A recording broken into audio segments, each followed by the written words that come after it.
Salam sejahtera, salam jumpa dengan guru-guru hebat. Bersama saya kali ini akan berbagi contoh modul ajar atau rencana pelaksanaan pembelajaran pendidikan agama Kristen kelas 11 dengan menggunakan pendekatan deep learning. Dalam pendekatan deep learning ada 3 prinsip pembelajaran bermakna. Yang pertama, kesadaran atau mindful, di mana dalam kegiatan proses belajar mengajar melibatkan siswa secara aktif. Lalu kemudian dalam pembelajaran setiap materi itu harus disesuaikan dengan kebutuhan peserta didik. Dan yang berikut adalah bagaimana siswa meregulasi diri atau membuat list tentang materi yang diperoleh, apakah sudah dipahami atau dimengerti ataupun juga sebaliknya belum mengerti dan memahami. Prinsip yang kedua adalah bermakna atau meaningful. Dalam prinsip ini yang harus diperhatikan adalah sesuai dengan situasi, kondisi atau kontekstual dalam kaitan dengan materi dengan kehidupan sehari-hari. Yang berikut adalah menghubungkan materi dengan mata pelajaran lain sehingga dapat berkolaborasi atau dengan kata lain membuat link. Dan yang ketiga adalah dalam proses belajar mengajar harus host, artinya siswa seluruhnya aktif, giat mengikuti pelajar atau kegiatan pembelajaran, dan soal yang akan diberikan juga adalah host. Prinsip yang ketiga adalah menggembirakan atau menyenangkan atau joyful. Apakah materi ini bermanfaat atau tidak? Peserta didik termotivasi untuk menguasai materi karena menyadari bahwa materi bermanfaat atau tidak. Baik, kita lanjut ke contoh modul ajar atau rencana pelaksanaan pembelajaran pendidikan agama Kristen dengan pendekatan deep learning.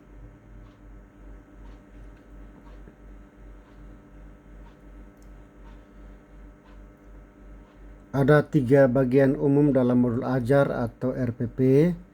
Yang pertama itu adalah informasi umum. Yang kedua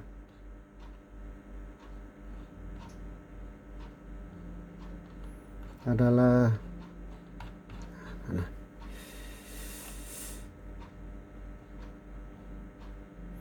komponen inti. Dan yang ketiga adalah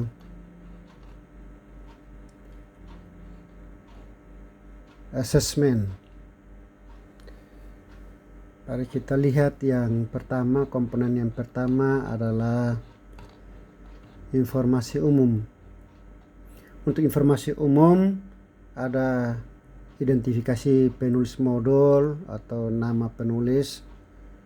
Kemudian yang berikut institusi atau satuan pendidikan, kelas, semester, tahun pelajaran. Untuk pendidikan agama Kristen, capaian pembelajarannya adalah memahami perkembangan kebudayaan.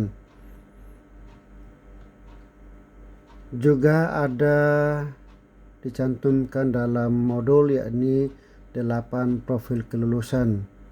Tentu bahwa 8 profil kelulusan ini itu akan tercapai ketika anak menamatkan sekolah atau tamat, maka diharapkan memiliki 8 profil kelulusan, yakni keimanan dan ketakwaan kepada Tuhan Yang Maha Esa, kewarganegaraan, penalaran kritis, kreativitas, kolaborasi, kemandirian, kesehatan, dan komunikasi.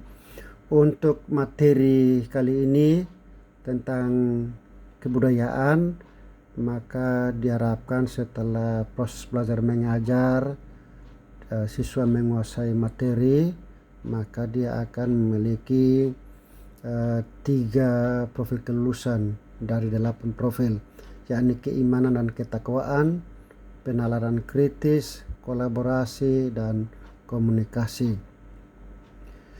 Bagian informasi umum yang berikut adalah sarana dan prasarana, ruang kelas, papan tulis, dan seterusnya.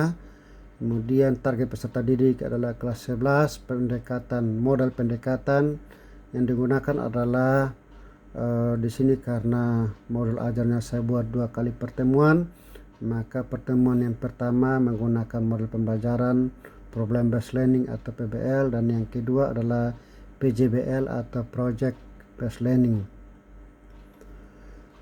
Itu informasi umum. Yang kedua adalah komponen inti. Sesuai dengan Permen nomor 16, ada 3 unsur penting dalam komponen inti, yakni tujuan pembelajaran, kegiatan pembelajaran, dan penilaian atau asesmen pembelajaran. Untuk pendidikan agama Kristen kelas 11 dalam proses pelajaran mengajar, tujuan umumnya adalah atau tujuan pembelajaran secara umum, peserta didik mengembangkan kesadaran diri dan seterusnya. Dan kemudian tujuan khusus menganalisis perkembangan kebudayaan, yang kedua, ketiga, dan seterusnya. Yang berikut informasi umum juga tentang asesmen. Asesmen ini dilakukan 2, yakni asesmen formatif dan asesmen sumatif.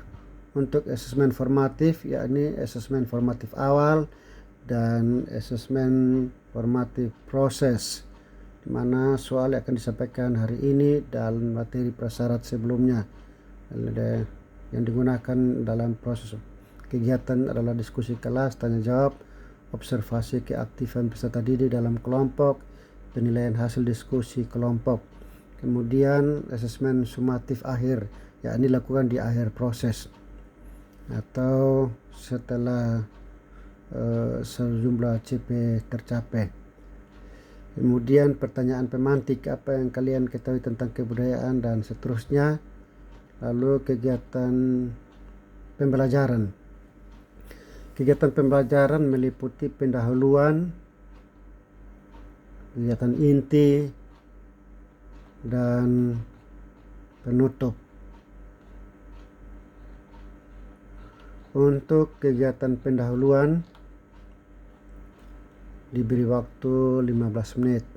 Guru membuka pelajaran dengan salam dan doa. Itu sudah terkandung mindful atau kesadaran bahwa peserta didik menyadari bahwa pelajaran akan berjalan dengan baik. Mereka akan diberi hikmat pengetahuan dan keseriusan melalui doa. Kemudian guru melakukan persepsi, kemudian asesmen awal, pertanyaan berkaitan dengan materi yang lalu, juga materi yang akan disampaikan. Guru menyampaikan tujuan pembelajaran, kemudian dan seterusnya. Kegiatan inti. Nah, kegiatan inti diberi alokasi waktu 90 menit.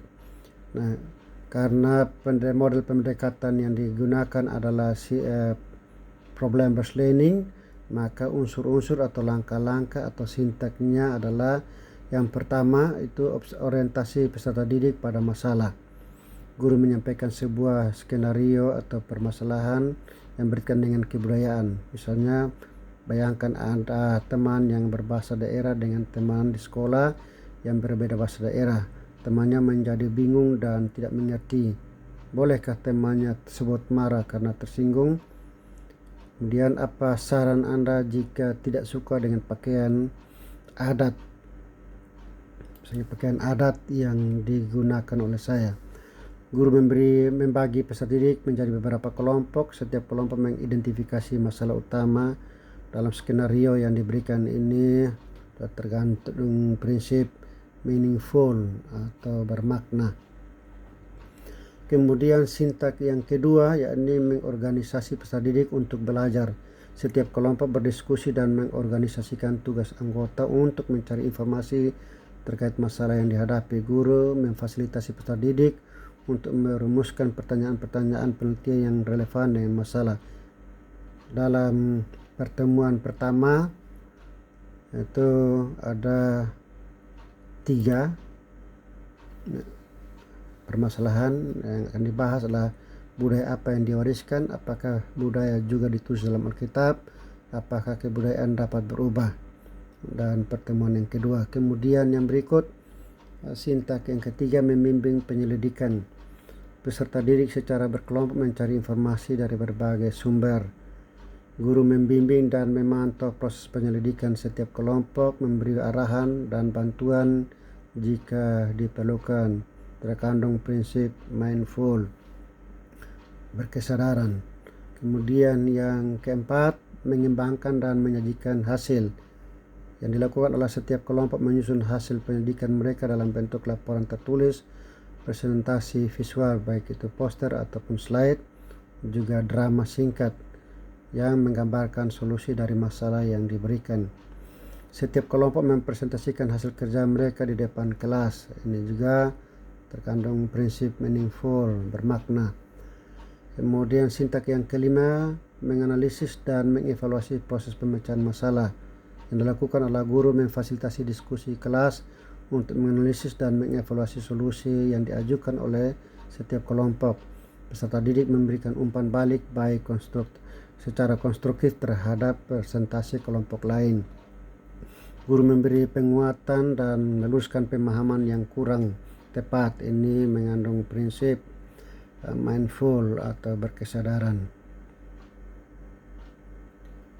Yang berikut adalah refleksi. Untuk refleksi ada refleksi untuk peserta didik dan refleksi untuk pendidik. Alokasi waktu 15 menit. Refleksi peserta didik di sini dapat berupa narasi atau juga dapat berupa pertanyaan. Di sini saya buat berupa pertanyaan, apa hal yang paling menarik yang kamu pelajari tentang kebudayaan hari ini? Yang kedua, bagaimana kamu berkontribusi dalam kelompok untuk memecahkan masalah? Apakah kamu merasa terbantu dengan belajar melalui masalah? Apa yang akan kamu lakukan setelah memahami tentang hal-hal yang dapat menyebabkan kebudayaan bisa berubah dan berkembang? Yang berikut, apakah Anda bangga jika menggunakan bahasa daerah? Dalam ini contoh bahasa etnis Rote, atau juga menggunakan seni musik, memainkan seni musik, atau juga menggunakan pakaian adat. Itu untuk peserta didik. Yang berikut, refleksi untuk pendidik. Apakah model problem-based learning efektif dalam meningkatkan pemahaman peserta didik tentang kebudayaan? Bagaimana peserta didik berkolaborasi dalam memecahkan masalah? Apakah ada kesulitan yang dialami peserta didik selama proses pembelajaran? Bagaimana guru mengatasinya? Apakah pendekatan deep learning, mindful, meaningful, dan joyful terintegrasi dengan baik dalam kegiatan pembelajaran? Berikan contoh. Bagaimana asesmen yang dilakukan dapat mengukur pemahaman peserta didik tentang konsep kebudayaan dan kemampuan memecahkan masalah? Yang berikut adalah kegiatan penutup. Alokasi waktu 15 menit. Asesmen dalam hal ini post test, apa yang Anda pahami tentang kebudayaan? Guru memberikan kesimpulan tentang kebudayaan berdasarkan hasil diskusi dan presentasi. Guru memberikan apresiasi kepada semua kelompok atas partisipasi dan hasil kerja ini juga menggembirakan. Peserta didik senang karena diberikan pujian, penghargaan. Guru menyampaikan informasi tentang materi selanjutnya dan menutup kegiatan pembelajaran dengan doa dan salam. Yang berikut adalah asesmen sumatif, bagian yang terakhir. Nah, untuk asesmen sumatif ini dapat dilakukan setelah selesai satu pokok bahasan dengan sejumlah sub pokok bahasan, atau juga selesai atau tercapainya sejumlah capaian pembelajaran. Yang berikut itu yang terakhir adalah lampiran. Untuk lampiran, lembar kerja peserta didik itu lembar identifikasi masalah, lembar perencanaan penyelidikan, lembar pengumpulan informasi, lembar penyusunan laporan atau presentasi, lembar refleksi diri tentang proses pemecahan masalah. Ini pengayaan dan remedial. Pengayaan, peserta didik yang telah memahami konsep kebudayaan dapat diberikan tugas tambahan untuk mencari informasi tentang unsur apa saja yang terkandung dalam kebudayaan dan pesan apa yang didapat dari kisah Nuh dalam hubungan dengan kebudayaan, atau membuat infografi tentang manfaat kebudayaan. Untuk remedial, peserta didik yang belum memahami konsep dapat diberi penjelasan ulang secara individu atau kelompok kecil, diberikan contoh-contoh konkret, dan diberikan lembar kerja yang lebih terstruktur. Bahan bacaan peserta didik, kemudian glosarium 1, 2, 3, 4 tentang kebudayaan, kemudian daftar pustaka. Demikian pemaparan atau contoh modul ajar atau perangkat pembelajaran dengan menggunakan pendekatan deep learning dengan 3 prinsip pembelajaran bermakna.